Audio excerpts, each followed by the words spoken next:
Hello students.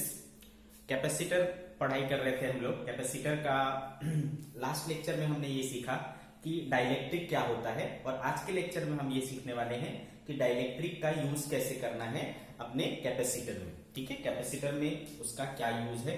ठीक है, इस चीज को हम लोग आज सीखने वाले हैं। तो टॉपिक का नाम हो जाएगा introduction of dielectric in capacitor.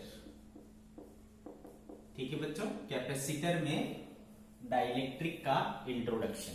ठीक है बच्चों, तो कल जो हम लोग डाइलेक्ट्रिक के बारे में कुछ चीजें सीखी थी, पहले मैं उसको डिस्कस कर लेता हूं थोड़ा सा 2 मिनट के लिए। ठीक है बच्चों, हमने क्या सीखा था कि डाइलेक्ट्रिक बेसिकली क्या होता है, नॉन कंडक्टिंग मटेरियल होता है। ये एक बात हो गई। दूसरी चीज हमने क्या सीखा था कि जब है ना एक डाइलेक्ट्रिक को है ना फील्ड नहीं दिया जाता, मतलब एक्सटर्नल फील्ड नहीं होता है, उस समय नेट डाइपोल मोमेंट क्या रहता है, 0 रहता है। बट अगर इसी मटेरियल को यानी डाइलेक्ट्रिक को फील्ड दे दिया जाए तो क्या हो जाता है, इसके जो 2 अपोजिट फेसेस हैं उस पर चार्जेस डेवलप हो जाते हैं। ठीक है, और इस तरीके से इसका पोलराइजेशन हो जाता है। ठीक है, पोलराइजेशन हो जाने से है ना, पोलराइजेशन हो जाने से इसके अंदर का जो फील्ड है वो बाहर के फील्ड की तुलना में घट जाता है। कितना हो जाता है बच्चों, E/K टाइम्स हो जाता है, जिसमें से ये K क्या है, डाइलेक्ट्रिक कांस्टेंट है ना। ये क्या कहलाता है, डाइलेक्ट्रिक कांस्टेंट कहलाता है ना। इसको और एक नाम से जाना करते हैं बच्चों, हम लोग क्या बोलते हैं, रिलेटिव परमिटिविटी है ना। रिलेटिव परमिटिविटी एप्सिलॉन R से भी शो कर सकते हैं। ठीक है, तो इन नामों से जानते हैं। ठीक है बच्चों, तो ये चीजों का हमें यहां पर जरूरत पड़ने वाला है। ठीक है, चलो तो introduction of dielectric in capacitance, मतलब कैपेसिटर क्या होगा देखते हैं। इसको मैं केस वाइज लूंगा, केस 1।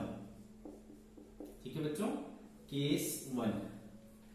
इसमें मैं क्या करूंगा, अब देखो ये जैसे कि कैपेसिटर है, तो कैपेसिटर कौन सा जनरली बात कर रहे हैं हम लोग, पैरेलल प्लेट कैपेसिटर। तो ये 2 पैरेलल प्लेट्स हैं। ठीक है बच्चों, अब इसके बीच में स्पेस है suppose D।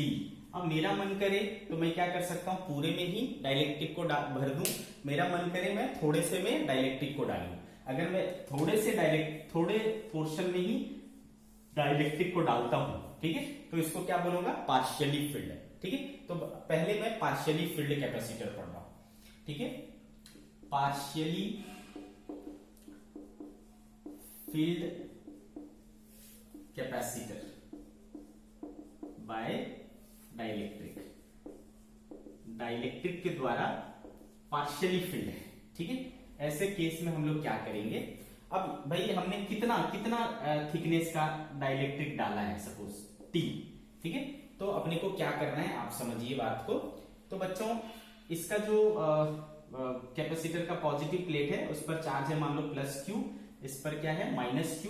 Surface area A है दोनों का ही, तो इसका सिग्मा हो जाएगा बच्चों Q/A है ना। इसका सिग्मा भी क्या हो जाएगा, Q/A, इधर प्लस सिग्मा और उधर माइनस सिग्मा। तो आपको पता है बच्चों, तो ये जहां पर डाइलेक्ट्रिक नहीं है वहां पर क्या है, फ्री स्पेस है। फ्री स्पेस में फील्ड क्या होता है, 2 कैपेसिटर प्लेट के बीच में σ/ε0। ठीक है, इसको मैं बोल लेता हूं क्या, E0। ठीक है, और दूसरी चीज हमने क्या सीखा है बच्चों, कि जो इसके अंदर है डाइलेक्ट्रिक के अंदर, वो क्या हो जाता है, एक्सटर्नल फील्ड का 1/K टाइम्स। तो इधर क्या हो जाएगा, फील्ड E0/K।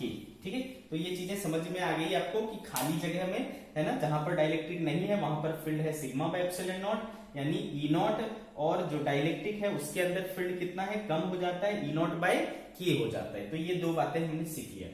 ठीक है, तो एक चीज और हम लोग जानते हैं बच्चों कि पोटेंशियल डिफरेंस जो होता है ना, उसका इलेक्ट्रिक फील्ड के साथ क्या संबंध है, E/D होता है।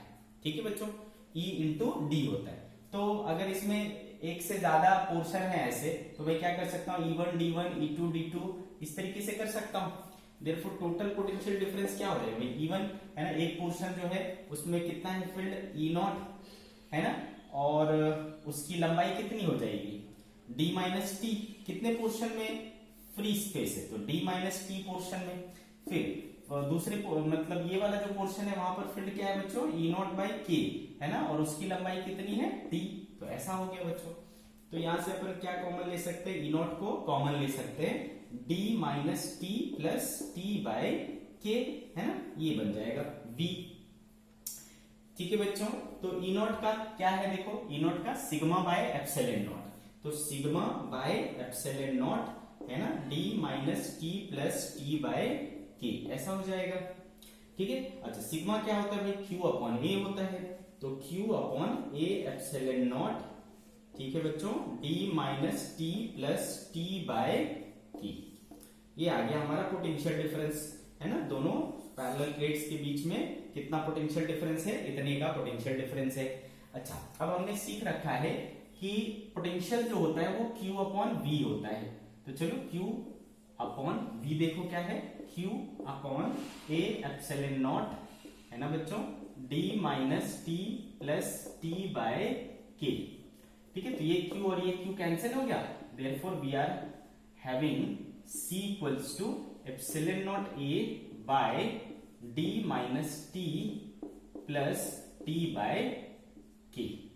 ठीक है, D minus T plus T by K. So finally है ना, पार्शियली फिल्ड कैपेसिटर के केस में हम कौन सा फॉर्मूला यूज करेंगे, epsilon naught A upon D minus T plus T by K. Understood, चलो तो ये एक केस हमें समझ में आ गया। ठीक है बच्चों,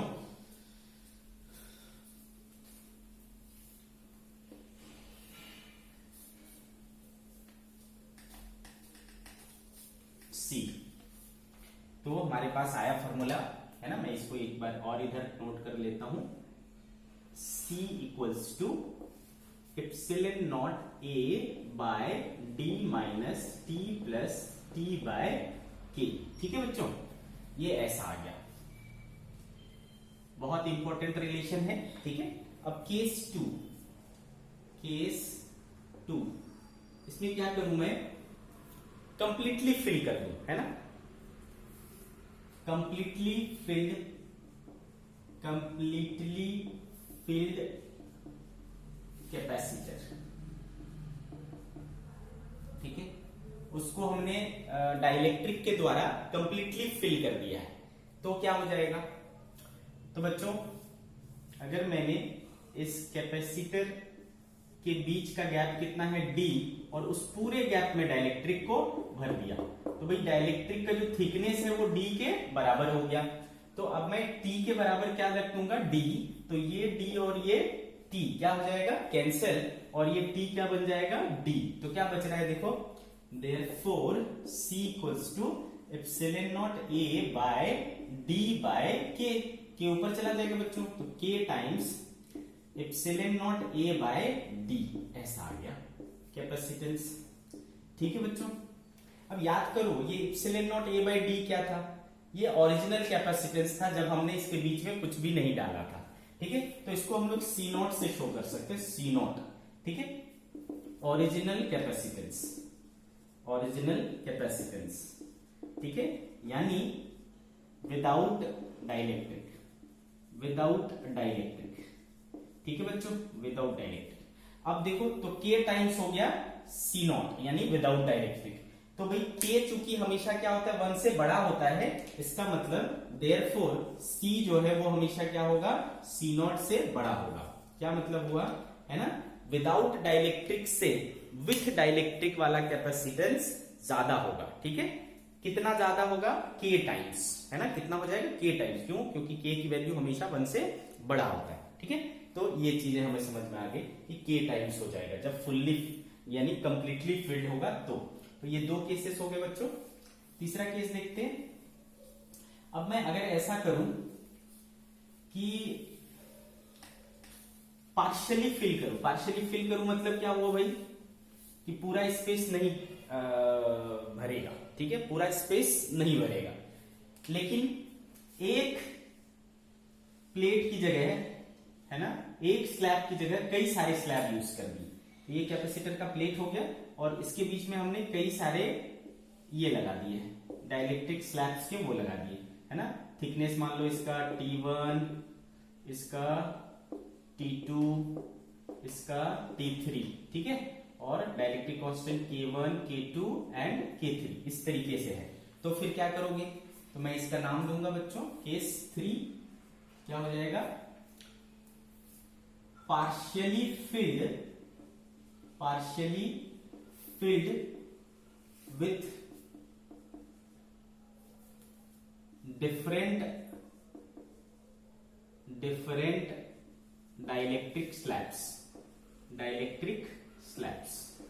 ठीक है बच्चों। ऐसा सिचुएशन हो जाएगा तो क्या कर लोगे, है ना, तो हम अपना पुराना जो फॉर्मूला है उसी को यूज करेंगे, epsilon naught A by D minus, अब T कई सारे हो गए बच्चों, तो T1, T2, T3, है ना, इस तरीके से Tn तक जितने भी होंगे उस तरीके से कर देना है। प्लस क्या था T बाई K, तो T1 by K1 plus T2 by K2 plus plus plus Tn by Kn, ठीक है।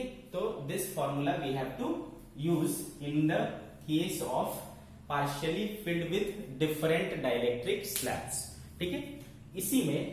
इसी में हम एक और केस बना सकते हैं, केस 4। अगर ये पूरा ही है ना, ऐसे कई सारे स्लैब से पूरा भर दिया, तो जब मैं T1, T2 तो पूरा भर दिया, तो भाई ये जब T1, T2, T3 सबको ऐड करूंगा तो वो किसके बराबर होगा, D के बराबर हो जाएगा, है ना। तो क्या करूंगा, completely filled with different dielectric slabs, ऐसा अगर हमने किया तो इस कंडीशन में T1 plus T2 plus plus plus Tn जो है वो D के बराबर हो जाएगा, और D के बराबर हो जाएगा तो ये हमारा जो रिलेशन है वो कैसा चेंज हो जाएगा, एप्सिलॉन नॉट A, है ना, ये D और ये का सम भी क्या आ जाएगा बच्चों, D आ जाएगा, तो ये पार्ट कैंसिल हो जाएगा और हमारे पास रहेगा क्या, T1 by K1 plus T2 by K2 plus plus plus Tn by Kn, ठीक है। इस तरीके का फॉर्मूला आपको यूज करना है, ठीक है। तो ये हो गया बच्चों केस नंबर 4, ठीक है। अच्छा, अब अगर कभी हमने क्या किया, डाइलेक्ट्रिक मतलब क्या होता है बच्चों, नॉन कंडक्टिंग मटेरियल, है ना, ये बात तो हमको समझ में आता है। Insulating material, non conducting material को ही हम लोग डाइलेक्ट्रिक बोलते हैं। अगर हमने कंडक्टिंग प्लेट यूज कर लिया तो क्या होगा, चलो देखते हैं case number 5। Case number 5 C, case 5, partially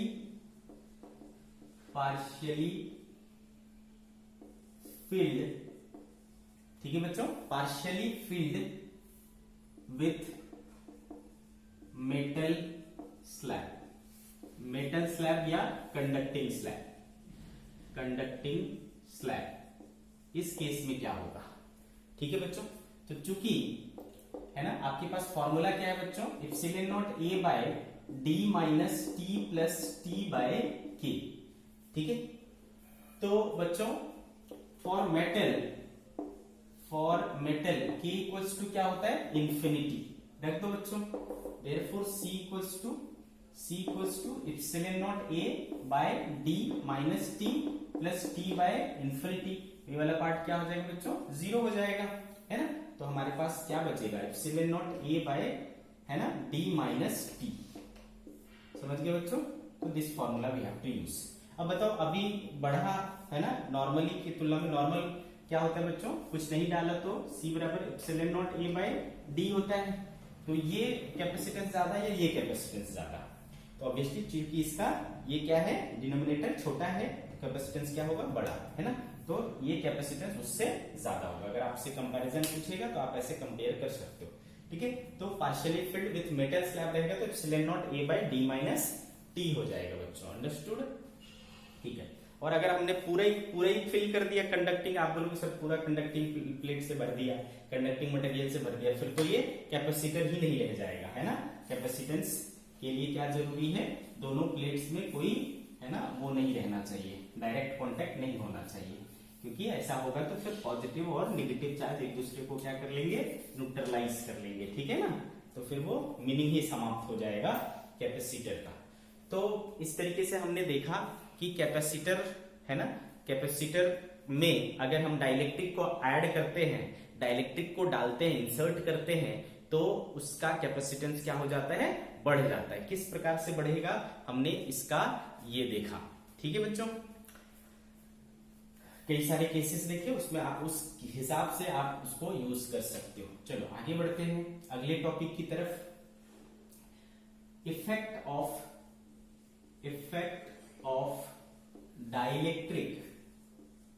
dielectric on different parameters.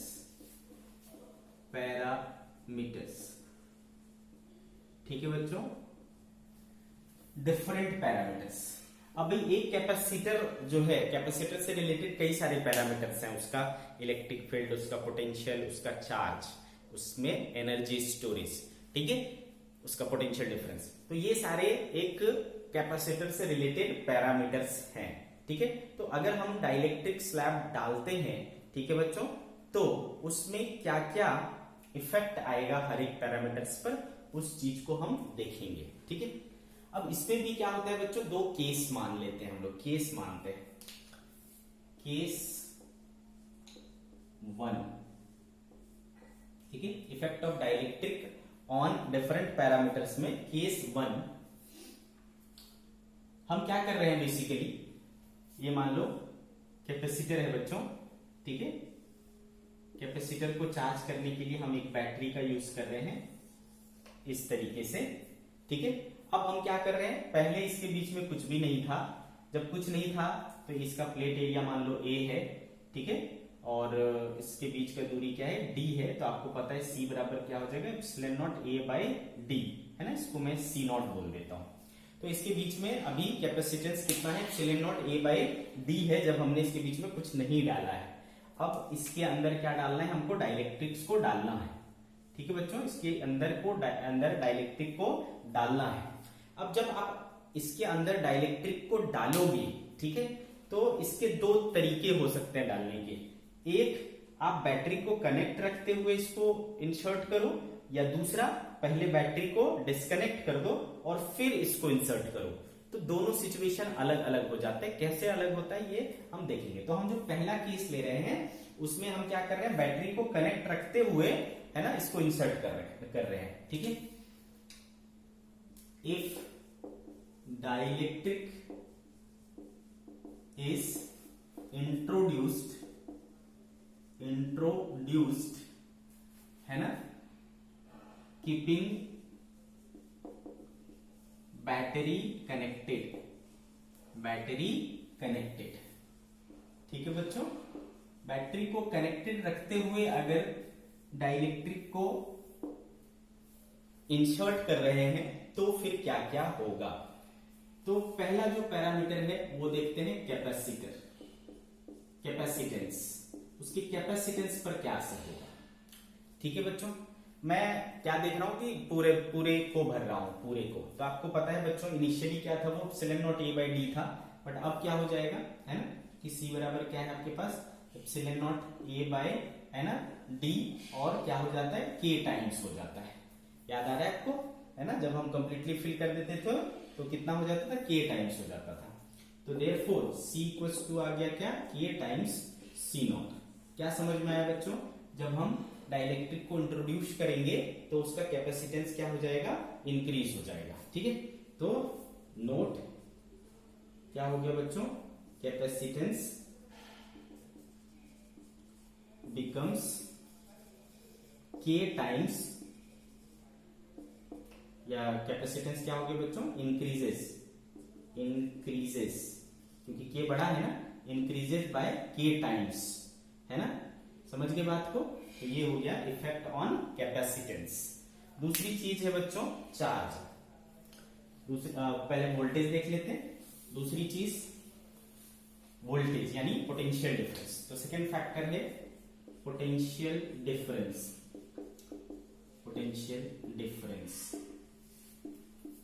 चूंकि बच्चों हमने इस बैटरी को कनेक्ट रखा है, ठीक है, हमने अगर इस बैटरी को कनेक्टेड रखा है तो हर समय वोल्टेज क्या रहेगा, इस बैटरी के वोल्टेज के बराबर ही रहेगा। तो V क्या रहेगा, कांस्टेंट रहेगा। ध्यान रहे, तो V रिमेन्स कांस्टेंट अगर बैटरी कनेक्टेड है तो। अगर बैटरी कनेक्टेड रखते हुए हम उसमें डाइलेक्ट्रिक को इंसर्ट करेंगे तो पोटेंशियल डिफरेंस चेंज नहीं होगा, क्योंकि इसके cross potential difference is the potential difference across the battery. तो बैटरी के अक्रॉस B है, तो इसके अक्रॉस B क्या होगा, V होगा। तो पोटेंशियल डिफरेंस में कोई चेंज नहीं आता है। ठीक है, तो इस कंडीशन में, है ना, इस कंडीशन में no change in potential difference. ठीक है, तो ये दूसरा इंपॉर्टेंट बात हो गया। ठीक है, तीसरा चार्ज में क्या असर पड़ेगा, C चार्ज में क्या असर पड़ेगा, चार्ज। ठीक है बच्चों, तो चूंकि सिंस Q इक्वल्स टू क्या होता है बच्चों, C इंटू V, तो इनिशियली क्या था, C नॉट इंटू क्या, V, इसको Q नॉट बोल लेता हूं। पहले कैपेसिटेंस C नॉट था ना, और वोल्टेज कितना था, V था, तो कितना चार्ज स्टोर हुआ होगा उसमें, Q नॉट बराबर C नॉट इंटू V। अब इंसर्ट करने के बाद ऑन इंसर्टिंग, ठीक है, मान लो चार्ज क्या हो गया, Q, क्यों, क्योंकि C बदल चुका है, अब C हो चुका है, वोल्टेज अभी भी सेम ही है, कांस्टेंट रह रहा है वोल्टेज, तो C इंटू V। तो C कितना है बच्चों, तो C हो गया है sir K times C not, K times C naught into V। अब C नॉट इंटू V क्या है, ओरिजिनल चार्ज है ना, तो K टाइम्स Q नॉट। तो यहां से क्या समझ में आया भाई, कि चार्ज भी जो है ना वो इनिशियल का क्या हो गया, K टाइम्स हो गया। ठीक है, तो देयरफॉर आप नोट कर सकते हैं, इस कंडीशन में charge stored increases by K times. ठीक है, अभी तक हमने क्या क्या पढ़ा बच्चों, कैपेसिटेंस K टाइम्स हो जाता है, वोल्टेज नो चेंज, और चार्ज भी K टाइम्स हो जाता है। ठीक है, 3 पैरामीटर देख लिए हमने।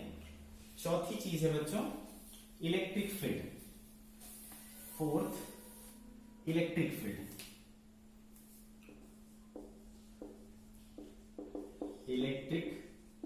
फील्ड। तो चूंकि बच्चों इलेक्ट्रिक फील्ड हमने क्या पढ़ा है, V बाई डी होता है ना, सिंस इलेक्ट्रिक फील्ड क्या होता है, V बाई डी।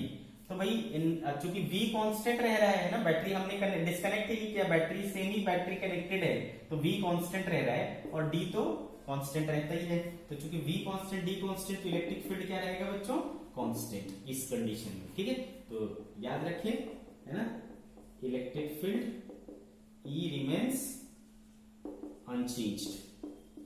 ठीक है बच्चों, E रिमेन्स अनचेंज्ड। तो ये हो गया चौथा पैरामीटर। और क्या चीज बच्चों, पांचवा पैरामीटर एनर्जी स्टोर्ड। ठीक है, पांचवा पैरामीटर एनर्जी स्टोर्ड देख लेते हैं। एनर्जी स्टोर्ड इनिशियली, है ना, इनिशियली मान लो E नॉट बोल लेता हूं बच्चों, एनर्जी कितनी थी E नॉट। तो फॉर्मूला क्या है बच्चों आपके पास, हाफ CV स्क्वायर, C कितना था इनिशियली, C नॉट, और वोल्टेज V, तो half C naught V square. Inserting, after inserting, ठीक है,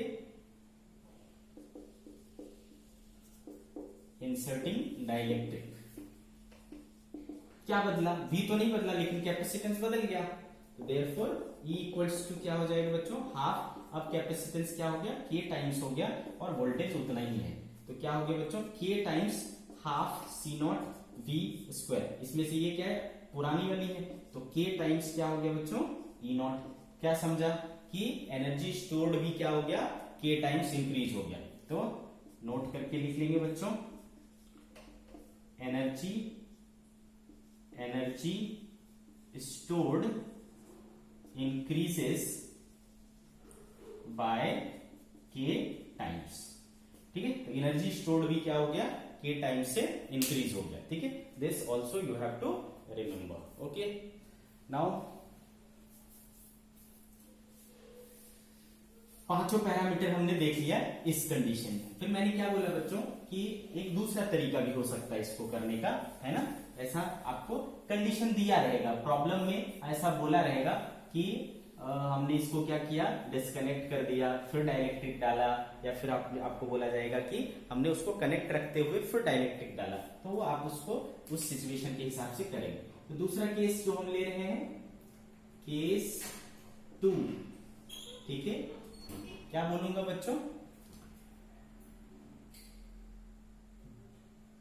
डाइलेक्ट्रिक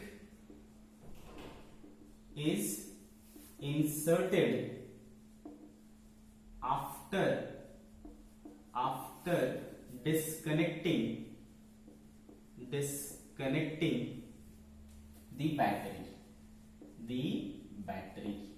बैटरी को डिस्कनेक्ट करने के बाद हमने उसमें क्या किया, डाइलेक्ट्रिक को डाला। तो बच्चों पहले V वोल्ट को लगाया था, पहले इनिशियली कैपेसिटेंस कितना था, epsilon naught A by D था। तो इस पर चार्ज कितना था बच्चों, है ना, चार्ज था Q into C, Q equals to C into V, तो C नॉट इंटू V, ठीक है, इतना उसके ऊपर चार्ज था, ठीक है। तो पहला पैरामीटर ले लेते बच्चों, कैपेसिटेंस। तो कैपेसिटेंस तो बढ़ना ही बढ़ना है, ठीक है, क्योंकि ये डिपेंड करता ही नहीं वोल्टेज वगैरह पे, याद है आपको, कैपेसिटेंस वोल्टेज वगैरह पर डिपेंड नहीं करता, ठीक है। तो कैपेसिटेंस कंस्ट्रक्शनल पैरामीटर पर डिपेंड करता है, कंस्ट्रक्शन चेंज हो रहा है, ऑब्वियसली इसका कैपेसिटेंस तो चेंज होना ही होना है। तो भाई कितना हो जाएगा कैपेसिटेंस, तो K टाइम्स हो जाएगा इसमें भी, ठीक है। कैपेसिटेंस कितना हो जाएगा, K टाइम्स हो जाएगा, epsilon naught A by D, है ना, इंटू K, ठीक है। तो K टाइम्स C नॉट, तो यहां पर भी कैपेसिटेंस क्या होता है, इंक्रीज होता है, K टाइम्स हो जाता है, ठीक है। सेकेंड पैरामीटर है बच्चों चार्ज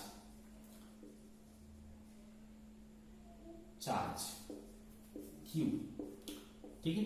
तो चार्ज क्योंकि क्या होता है बच्चों, Q equals to C into V होता है। तो पहले स्टार्टिंग में इसमें कितना चार्ज स्टोर हो गया होगा, Q not C naught into V, ठीक है, इतना चार्ज स्टोर हो गया होगा। लेकिन अब चूंकि हमने क्या किया है बच्चों, बैटरी को डिस्कनेक्ट कर दिया है ना, बैटरी को डिस्कनेक्ट कर दिया, तो अब यहां पर नया चार्ज तो आ नहीं सकता। बात समझ में आ रही है, बैटरी को जब आप डिस्कनेक्ट कर देते हो तो चार्ज इस पे आएगा कहां से, नहीं आएगा, ठीक है। तो चार्ज जो है क्या हो जाता है, कांस्टेंट हो जाता है, अंडरस्टूड, आ रही बात समझ में, ठीक है। तो in this case Q remains constant या अनचेंज्ड, ठीक है। जब आप बैटरी को रिमूव करके करोगे तो क्या कांस्टेंट हो जाता है, चार्ज कांस्टेंट हो जाता है, Q रिमेन्स कांस्टेंट। पहले क्या होता था, पहले केस में बैटरी लगा हुआ था तो वो जो और एक्स्ट्रा चार्ज ले सकता है वो बैटरी सप्लाई कर देता था, बट अभी क्या है, अभी वो बैटरी नहीं है, कोई चार्ज सप्लाई करने वाला नहीं है, उसका कैपेसिटी बढ़ ही गया, तो वहां पर चार्ज नया कहां से आएगा, नहीं आएगा। तो Q इस कंडीशन में क्या रहता है, कांस्टेंट रहता है, ठीक है। ये दूसरा पैरामीटर हो गया। तीसरा पैरामीटर है बच्चों वोल्टेज, ठीक है। तो मान लो इसके अक्रॉस अब वोल्टेज क्या आ जाता है, तीसरा पैरामीटर पोटेंशियल डिफरेंस,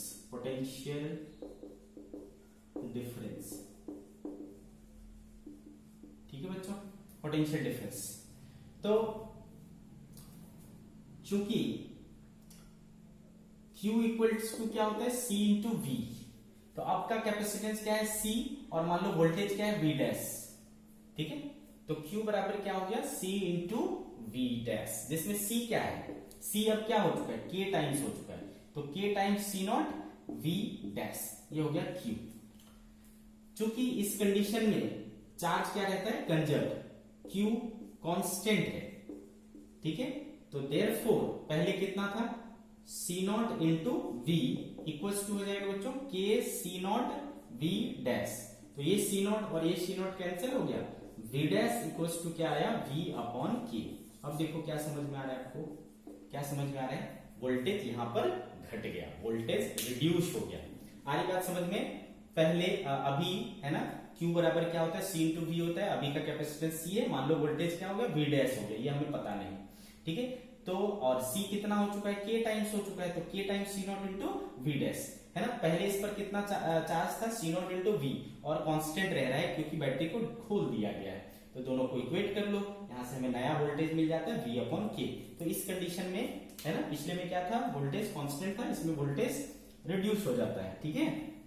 तो वोल्टेज या पोटेंशियल डिफरेंस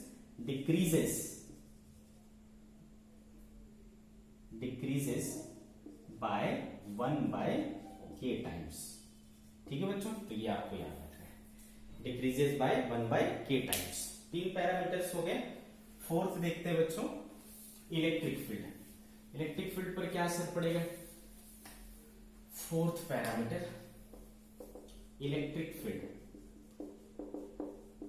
ये तो हम डेफिनेशन से ही सीख चुके थे बच्चों, है ना, कि डाइलेक्ट्रिक के अंदर जो फील्ड होता है वो ओरिजिनल फील्ड का 1/k टाइम्स हो जाता है, ठीक है। ओरिजिनल फील्ड का क्या हो जाता है, 1/k टाइम्स हो जाता है, ये तो हमें पता ही है ना, ठीक है। तो इलेक्ट्रिक फील्ड भी यहां पर क्या होता है, डिक्रीज हो जाता है, डिक्रीजेस बाय 1/k टाइम्स, ठीक है बच्चों। तो ये भी हम सीख गए, है ना, इलेक्ट्रिक फील्ड पर क्या असर होगा। 4 पैरामीटर्स हो गए बच्चों। 5वीं पैरामीटर जो है वो है एनर्जी, ठीक है। एनर्जी पर क्या असर होगा, सी 5th पैरामीटर एनर्जी, ठीक है बच्चों। तो सिंस एनर्जी इक्वल्स टू क्या था, हाफ सी वी स्क्वायर, तो स्टार्टिंग में कैपेसिटेंस कितना था, सी नॉट, तो वी स्क्वायर, इसको मैं क्या बोल लेता हूं, ई नॉट बोल लेता हूं बच्चों, ठीक है। अब आफ्टर इंसर्टिंग स्लैब, ठीक है बच्चों, मान लो कितना एनर्जी हो गया, ई हो गया हाफ।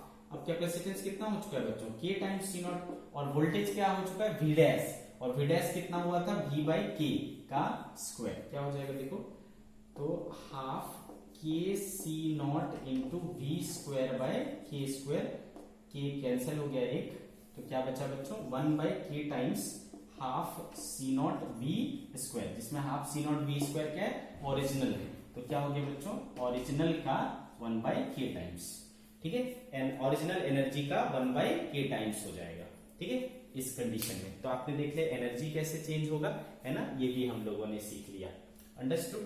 तो इस तरीके से कौन कौन से पैरामीटर, सबसे पहले आपको ये ध्यान देना है कि केस क्या बोल रहा है, क्या बैटरी को डिस्कनेक्ट करके किया है या बैटरी को कनेक्ट करके किया है।